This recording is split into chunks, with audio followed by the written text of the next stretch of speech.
Golpes en Navidad. Comenzamos en el nombre del Padre, del Hijo y del Espíritu Santo. Amén. Parece un poco injusto el título con el que ha sido nombrado este devocional. ¿Qué podrían tener en común la historia de la Navidad y los golpes? En nuestra sociedad estamos acostumbrados a los golpes, pero no los del tipo que José y María dieron hasta encontrar un lugar en un establo para que naciera el Salvador del mundo, sino los golpes de la violencia entre nuestros hijos y los hijos de otros padres, de los encapuchados, de los asaltantes, de algunos hombres entre ellos y a las mujeres, los golpes de la muerte que ronda en cada esquina, los de la pobreza, de los malos sistemas de salud, de las injusticias, de la corrupción, de la discriminación, los golpes silenciosos de los bebés en el útero, de la falta de moralidad o la desmoralización. En estos tiempos también estamos golpeados por una pandemia que está lejos de terminar y que ha afectado nuestra vida y relación con Dios y su iglesia.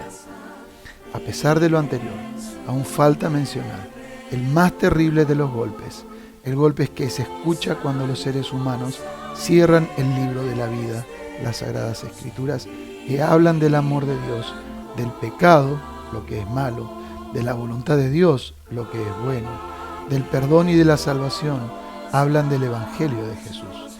Cuando esto sucede, estamos a puertas de todos los otros golpes. Jesús tampoco se libró de los golpes, rechazo, azotes y por sobre todo los golpes de la cruz.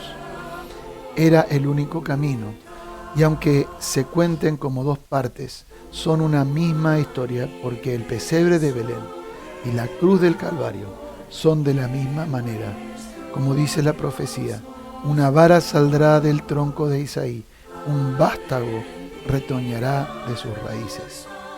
Como iglesia luterana también debemos recordar otros golpes, los del martillo en la puerta del castillo de Wittenberg aquel 31 de octubre de 1517. Fue Martín Lutero el que hizo resonar los golpes de la libertad por la fe que salva gratuitamente en Cristo. Son esos mismos golpes los que en cada servicio religioso, en cada culto, en cada estudio bíblico, en cada bautismo y confirmación, en cada testimonio cristiano, en la vida cristiana hacemos sonar por gracia de Dios. Es tiempo de Navidad y antes que nada es tiempo de Adviento, de mirarse al espejo y darnos cuenta de que el problema está en la naturaleza humana y que la solución está en aquel que nace en el pesebre. Dios que nace en un lugar vacío de humanidad, tal y como a veces está el mundo y la sociedad, donde solo animales lo reconocieron como el Señor. Pero de eso se trata. Dios viene a vivir en medio de nuestro pesebre, porque a veces nuestra vida parece un pesebre, lleno de desorden, malos olores, vacíos de personas, con sentimientos de soledad, de discriminación, de violencia.